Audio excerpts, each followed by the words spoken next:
नमस्ते बच्चों, मेरा नाम नीलम है। पिछली वीडियो में हमने हिंदी की पाठ्य पुस्तक वसंत कक्षा छठी की से पाठ 4 किया था, जो कि एक कविता थी। उसके अभ्यास प्रश्न किए थे और उसको समझा था। आशा करती हूँ कि आपने वीडियो को ध्यान देखकर वह समझ कर लाभ प्राप्त किया होगा। इस वीडियो में पाठ 5 को समझेंगे, जिसका नाम है अक्षरों का महत्व। यह एक निबंध है। बच्चों, निबंध क्या होता है मैं इसके बारे में पहले आपको बता देती हूँ। निबंध उस गद्य रचना को कहते हैं जिसमें लेखक किसी विषय पर अपने विचारों को स्वच्छंद रूप में इस प्रकार व्यक्त करता है कि सारी रचना एक सूत्र में बंधी हुई सी प्रतीत होती है। ये कि विधाओं के अंदर ही आता है, जैसे नाटक, कहानी, उपन्यास, ये सब विधाओं के अंदर आता है। तो अगर आपसे पूछा जाए अक्षरों का महत्व किस विधा से है, तो आप बोलेंगे निबंध से। और इसके जो लेखक हैं वे गुनाकर हैं। तो बच्चों, पढ़ते हैं। अक्षरों की कहानी। अक्षरों का तो आपको पता ही होता है, अक्षर क्या है। क से लेकर अक्षर तक जितने भी हमारे स्वर व्यंजन हैं उन सबको हम अक्षर कहते हैं। यह पुस्तक अक्षरों से बनी है। सारी पुस्तकें अक्षरों से बनी है। तरह तरह की पुस्तकें तरह तरह के अक्षर से बनी हुई है। तो बच्चों, जितनी भी हमारी किताबें लिखी गई हैं वो सभी अक्षरों से मिलकर लिखी गई हैं। अक्षरों से मिलके शब्द बनता है और शब्दों से मिलके वाक्य बनता है। तभी हमारा ये अक्षरों का जो महत्व है आपको समझ में आएगा। दुनिया में अब तक करोड़ों पुस्तकें छप चुकी हैं। हजारों पुस्तकें रोज छपती हैं। तरह तरह के अक्षरों में हजारों की तादाद में रोज ही समाचार पत्र छपते रहते हैं। इन सब के मूल में है अक्षर। हम कल्पना भी नहीं कर सकते कि यदि आदमी अक्षरों को न जानता तो आज इस दुनिया का क्या हाल होता।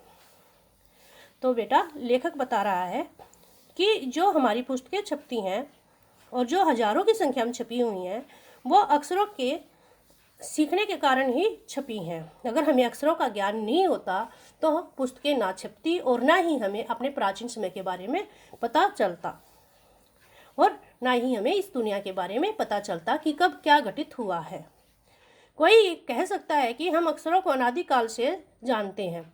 अक्षरों का ज्ञान हमें किसी ईश्वर से मिला है। तो बच्चों, अक्षरों के बारे में सबकी अपनी अपनी राय है। कोई कहता है कि ये अनादिकाल से जानते हैं, मतलब जिस काल का हमें पता ही नहीं था, बहुत ही पुराने समय से अक्षरों का किसी की विचारधारा है कि हमें अक्षरों का ज्ञान ईश्वर से मिला है। आप इसमें जो तस्वीर देख रहे हैं, इसमें देखो चित्र जो बने हुए हैं, ये हमारे प्राचीन काल का तस्वीर है, जिसमें चित्रों के माध्यम से ही, संकेतों के माध्यम से ही समझाया जाता था और भाषा को समझा जाता था, क्योंकि उनको अक्षरों का ज्ञान नहीं था, केवल संकेत के माध्यम से ही। जैसे इसमें देखो संकेत ही बनाए हुए हैं, तिरछी लाइन है, टेढ़ी लाइन है, इनसे ये देखो नीचे कोई जानवर बनाया हुआ है। तो ये सारे संकेत थे। ये एक शिकार का दृश्य है और मध्य भारत की तस्वीर है। पुराने ज़माने के लोग सचमुच ही सोचते थे कि अक्षरों की खोज ईश्वर ने की थी, पर आज हम जानते हैं कि अक्षरों की खोज किसी ईश्वर ने नहीं बल्कि स्वयं आदमी ने की है। अब तो हम यह भी जानते हैं कि किन अक्षरों की खोज किस देश में किस समय हुई है। कैसे जानते हैं? क्यों कैसे जानते हैं? तो बच्चों, हम इसलिए जानते हैं क्योंकि हमें ज्ञान हो गया है कि पिछले टाइम से जो लोग पढ़े लिखे थे उन्होंने अक्षरों के माध्यम से उस ज्ञान को लिखा होगा और वो हम पुरानी किताबें उठा के पढ़ते हैं तो उनके माध्यम से हमें पता चला है। और ये एक मिथ्या धारणा थी कि अक्षर, मतलब झूठी धारणा थी, लोगों की मनगढ़ंत धारणा थी कि लोगों की कि अक्षरों का ज्ञान ईश्वर ने दिया है। ईश्वरों ने नहीं दिया है, लोगों ने खुद उन अक्षरों का आविष्कार किया है, उनकी खोज की है। हमारी ये धरती लगभग 5 अरब साल पुरानी है। तो इसमें क्वेश्चन बनता है कि हमारी धरती कितने साल पुरानी है, तो इसका उत्तर है लगभग 5 अरब साल पुरानी।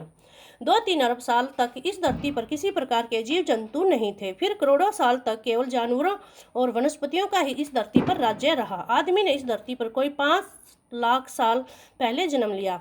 धीरे धीरे उसका विकास हुआ। कोई 10,000 साल पहले आदमी ने गाँव को बसाना शुरू किया। वह खेती करने लगा। वह पत्थरों के औजारों का इस्तेमाल करता था। फिर उसने तांबे और कांसे के भी औजार बनाए। तो बच्चों, आपने अपनी हिस्ट्री में, इतिहास में पढ़ा होगा कि जो प्रागैतिहासिक काल था, जो हमारा पिछला समय था, आदिमानव काल था, उसमें लोगों ने किस चीज़ की खोज की थी? पत्थरों से औजार बनाए थे, तांबे और कांसे के बर्तन किए थे, खोज की थी, और धान की खेती का आविष्कार किया था। प्रागैतिहासिक मानव ने सबसे पहले चित्रों के जरिए अपने भाव व्यक्त किए, जैसे पशुओं, पक्षियों, आदमियों आदि के चित्र, जैसे कि अभी आप ऊपर चित्र में देखे थे ना, वैसे ही इस चित्र संकेतों से बाद में भाव संकेत अस्तित्व में आए। लेखक कहना चाहता है कि चित्र संकेतों के बाद ही भाव संकेत, मतलब अंदर की भावना। आप एक संकेत बनाते हो, जैसे कि आपने गोल लाइन बनाई, जीरो बनाई, और उसके चारों तरफ आपने डंडियाँ लगा दी, तो उसका क्या भाव है? आप क्या सोच रहे हो कि वो एक सूरज है, और वे जो डंडियाँ लगाई हैं वो किरण है उनकी। तो ऐसे ही चित्र संकेतों के बाद भाव संकेत अस्तित्व में आए, मतलब उनका पता चला। जैसे एक छोटे वृत्त के चौं ओर किरणों की गोतक रेखाएं खींचने पर वह सूर्य का चित्र बन जाता था। बाद में यही चित्र ताप या धूप का गोतक बन गया। इस तरह अनेक भाव संकेत अस्तित्व में आए। तब जाकर काफ़ी बाद में आदमी ने अक्षरों की खोज की। अक्षरों की खोज के सिलसिले को शुरू हुए मुश्किल से 6000 साल हुए हैं। तो बच्चों, एक क्वेश्चन यहाँ बनता है 1 नंबर का कि अक्षरों की खोज कितने हजार साल पहले हुई? तो इसका आंसर है 6000 साल पहले, केवल 6000 साल पहले। ये चित्र देखिए आप, ये मध्य अमेरिका के ओजिवा आदिवासियों का चित्र है। इसमें देखिए दाईं से बाईं ओर तूफान का देवता जो सारे आकाश को घेरता है, नगाड़ा, पंखों से सुशोभित नगाड़ा, द्रोण, काक और कौवा, और दिखाने में आदमी, दवाखाने में आदमी। ये देखो, कौवा और दवाखाने में आदमी, ये सब चित्र बनाए हुए हैं। अक्षरों की खोज के साथ एक नए युग की शुरुआत हुई। आदमी अपने विचार और अपने हिसाब किताब को लिख कर रखने लगा। तब से मानव को सभ्य कहा जाने लगा। आदमी ने जब से लिखना शुरू किया, तब से इतिहास आरंभ हुआ। किसी भी कौम या देश का इतिहास तब से शुरू होता है जब से आदमी के लिखे हुए लेख मिलने लग जाते हैं। इस प्रकार इतिहास को शुरू हुए मुश्किल से 6000 साल हुए हैं। उसके पहले के काल को प्रागैतिहासिक काल यानी इतिहास के पहले का काल कहा जाता है, पहले का काल कहते हैं। अतः हम देखते हैं कि यदि आदमी अक्षरों की खोज नहीं करता तो आज हम इतिहास को न जान पाते। सही बात है। अगर आदमी अक्षरों की खोज नहीं करता तो हमें कैसे पता चलता कि प्राचीन काल में क्या हुआ है, महाभारत कब हुई, रामायण कब हुई। हमने कैसे पता चला? महाभारत पढ़ के, गीता पढ़ के, रामायण पढ़ के, तभी तो पता चला। हम यह न जान पाते कि पिछले कुछ हजार सालों में आदमी किस प्रकार रहता था, क्या क्या सोचता था, कौन कौन राजा हुए इत्यादि। अक्षरों की खोज मनुष्य की सबसे बड़ी खोज है। अक्षरों की खोज करने के बाद ही मनुष्य अपने विचारों को लिख कर रखने लगा। इस प्रकार एक पीढ़ी के ज्ञान का इस्तेमाल दूसरी पीढ़ी करने लगी। अक्षरों की खोज करने के बाद पिछले 6000 सालों में मानव जाति का तेजी से विकास हुआ।